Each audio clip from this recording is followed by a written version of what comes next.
Hello everybody and welcome to the weekly countdown of the top 10 best-selling light novels in Japan. This one covering the week of November 6th to November 12th.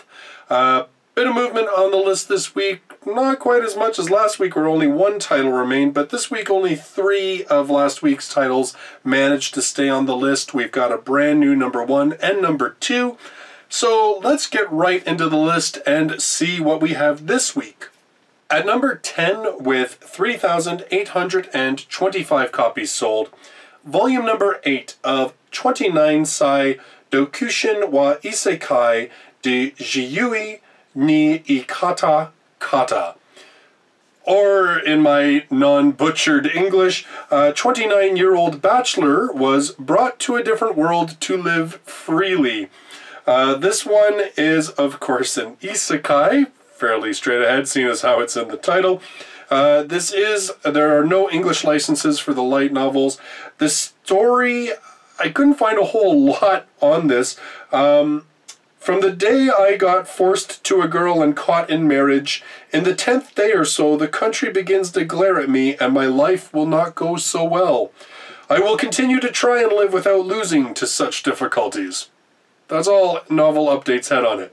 So basically what it sounds to me is like this is an isekai where we have a older protagonist who was approaching his 30s. He's reincarnated into this new world, finds himself kind of forced into marriage with this girl, and for whatever reason it causes people not to like him. I don't know if it's like a jealousy thing or if it's that he's trying to this is another one of those fantasy series where they try to kind of live like beneath the radar, but because of various circumstances, this one perhaps being this girl, he fails miserably at staying under the radar. Not too sure, like I said, there wasn't a whole lot on this series, which is kind of weird given that it's like at volume 8, but, well, I can only do what I can do.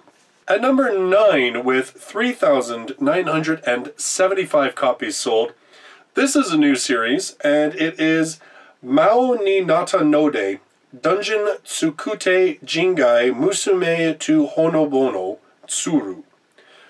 Yeah, I apologize, my horrible pronunciation. You would think after, doing this for 3 or 4 months I'd be getting better, but, no, apparently not.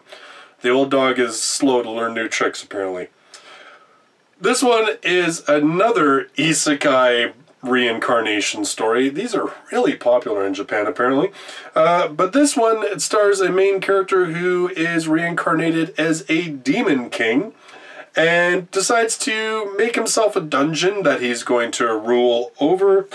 But for whatever reason, kind of makes it a nice, homey type of dungeon to make it comfortable for girls and stuff. I don't know. It's very hard for me to, when I try to use these Google Translates, it's brutal. Brutal. So, again, if, you are able to read the language, it would be fantastic if you can give me a better insight as to what this title is about. So, yeah, that is at number 9. At number 8, with 4,807 copies sold, it's a brand new series of volume number 1, and that is Sekai Saikyou no Kouei, Meikyuukoku no Shinjin Tansakusha, aka World's Strongest Rearguard, Newcomer Searching Labyrinth Country. Now, a very broken translation that I kind of got from Google. Robotic translations still have a long way to go. Anyway, basically this one, so I won't try to even read it, it makes no sense.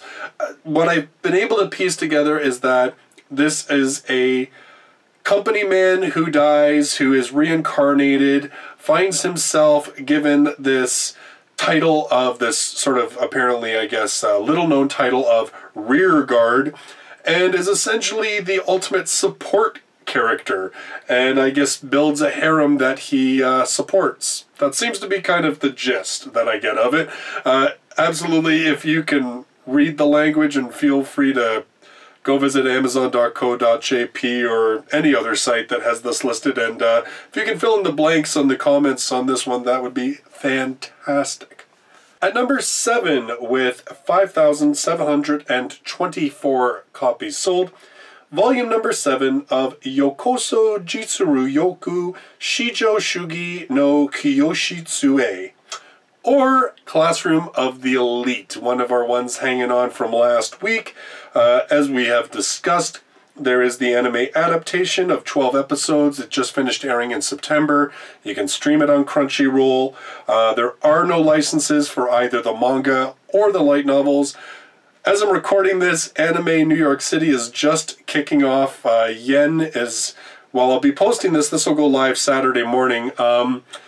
When this goes live Saturday morning, Yen On is actually going to be having their sort of conference bit, part of the conference, and they are supposedly announcing some licenses. So, I mean, fingers crossed that we get Classroom of the Elite, but, well, we'll see. We'll see what happens. It would be pretty cool if, as I'm talking here, or you're watching this, if that announcement gets made. That'd be pretty awesome. But please don't hold your breath, because we all know how it works when we get our hopes too high. At number 6, with 6,586 copies sold, it is the latest volume in the Kokuhaku Yoku Renshu series, which was on the list last week. This one, Ijiwaru na Dei. This one based on the songs of the Vocaloid group Honeyworks. Like I said, there's no license for the light novels, but we do have at least the first anime film that was based on their work localized. It's available on Crunchyroll under the title I've Always Loved You. And actually, we just have coming up on November 24th the premiere, and it's going to stream on Crunchyroll, of another animated series that's based on their works. And this one is called Our Love Has Always Been 10 Centimeters Apart. It's getting quite a lot of push. Like, I've seen quite a bit of sort of promotion for this one. In fact, I think Crunchyroll is giving away some promotional material related to this at Anime New York City this weekend. So it's interesting to me that, like, it'll be interesting to see what this one gets in terms of the fan reactions and what people think of it. I mean, if this is something that becomes really, really popular, maybe we'll eventually get these light novels. In the short time that I've been doing this series, I think this is like video number 16, so about 16 weeks, this series has appeared now twice on the top 10 and has held on for multiple weeks in the top 10. So obviously a very popular series in Japan. And again, it's one of those types of series that we really don't have a lot of in English. That sort of like high school romance, slice of life type series. We're really lacking in those kind of titles. So this one might be a really good pickup if somebody decided to do that. At number 5, with 6,636 copies sold, Volume 7 of Ore wo Suke Nano wa Omai Dake Kayo. This one, no license for the light novels. Actually, Volume 6 was one of the earlier series that appeared on this list when I did it. Started doing these videos, so not a stranger to hitting the top 10. What would you do if a girl you liked confessed to you? Besides, what if it were not just the one girl? Cool high school student that the whole school loves, and also your hilarious and cheerful childhood friend. Yes, you would be probably crazy with happiness, but what if unexpected problems arise because of the content of these confessions? Again, another sort of romantic slice of life type series.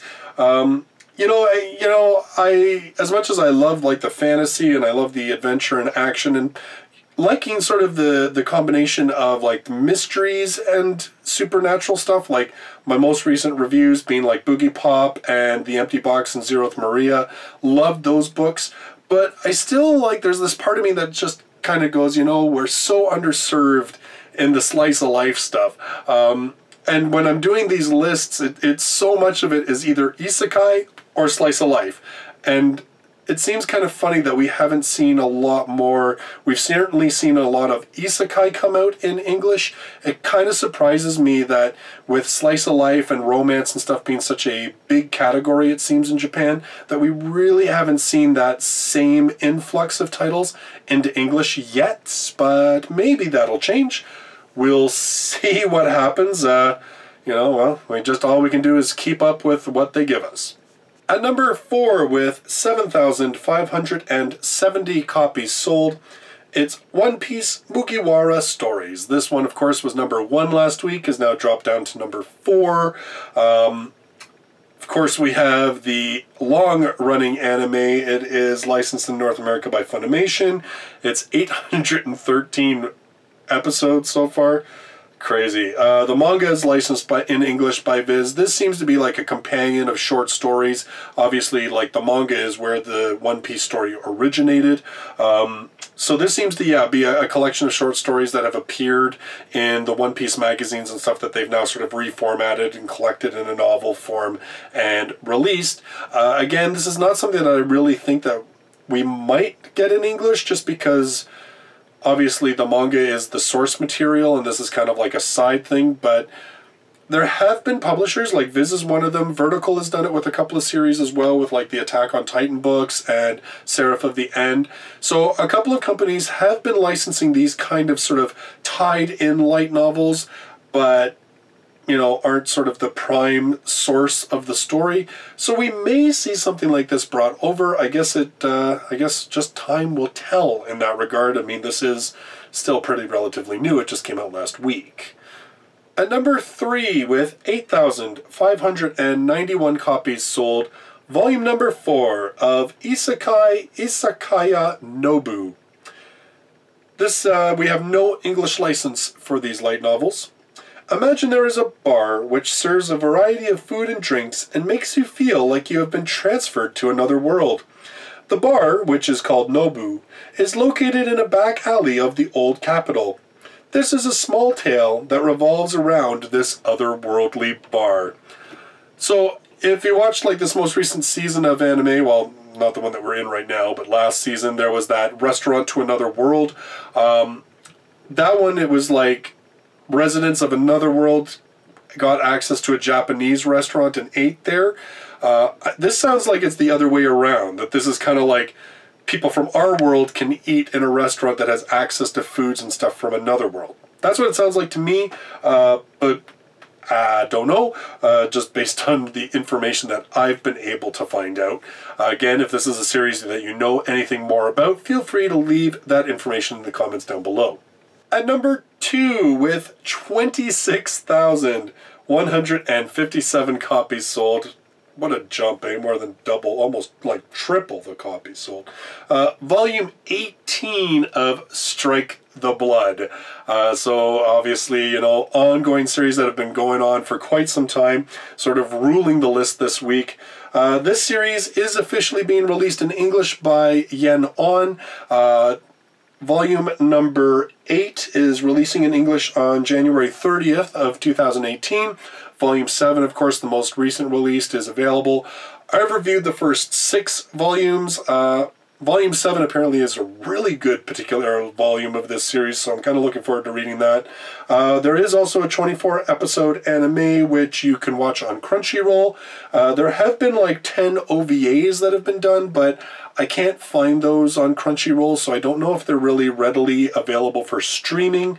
So this series is about a teenage boy who becomes the world's most powerful vampire, and he lives on a man-made island that is a demon sanctuary, so a place where humans and demons cohabitate, and he is assigned a watcher because, of course, he's quite dangerous being a teenager and a vampire. And the watcher, of course, is a cute teenage girl named Yukina, who has been assigned to basically make sure that he stays on the straight and narrow, and if he doesn't, she's to eliminate him. Kind of very much an action series, a series where so far to this point it's really focused on sort of like a Monster of the Week type series, so Each volume has had sort of like a new antagonist that has arrived at the island for whatever nefarious scheme, and it's all down to Yukina and Kojo to defeat this villain. It's decent. It's very by the numbers, at least so far. As I said, apparently Volume 7 sort of changes things up, and then I'll be very interested to see what happens beyond that, like in Volume number 8, to see what continues the series down that path. But so far, pretty good series. Like, definitely is one of those ones that if you like the first one, you'll probably like them all, because again, it's fairly consistent in terms of its storytelling and in terms of its themes and so forth. And finally, at number 1, with 37,244 copies sold, Volume 22 of Excel World. Another ongoing series, quite some time, taking over the number 1 spot. Another Reki Kawahara series. The man really seems to just have a golden touch when it comes to writing, like Sword Art and Excel World, both very popular series. Excel World, of course, is the story of a boy named Haruyuki. He is overweight and bullied. He's a big-time gamer. He eventually becomes recognized by this beautiful girl in his high school, the vice president of the student council. She approaches him and asks him if he would like to have this program installed because she believes that his abilities are suited to it. And it turns out to be this program called Brain Burst that on the one side is sort of like a virtual reality fighter game, but on the other hand has all sorts of real-world applications as well.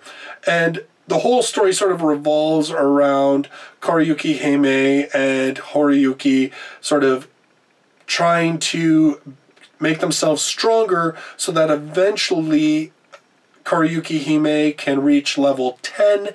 And at level 10, supposedly, you get to meet the creator of the game and this program and find out what the point of all of it is. And so this series sort of follows their journey as they build up their own sort of clan of teammates and so forth and try to attain the power to find out the secrets behind the Brain Burst program. It's actually one of my favorite series. I really enjoy Excel World. I think it's one of those series that I have a soft spot for because the main character is so unlike so many others where he is bullied and he's belittled and he lacks confidence in himself, and he physically is certainly much different than a lot of other light novel male main characters.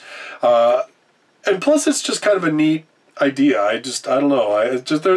Maybe I've just got a soft spot for the whole fighting game type thing. Because, I like video games, and I remember playing the original Mortal Kombat in the arcade surrounded by people that just wanted to rip your head off or rip your heart out. Yeah, good times. Good times had by all.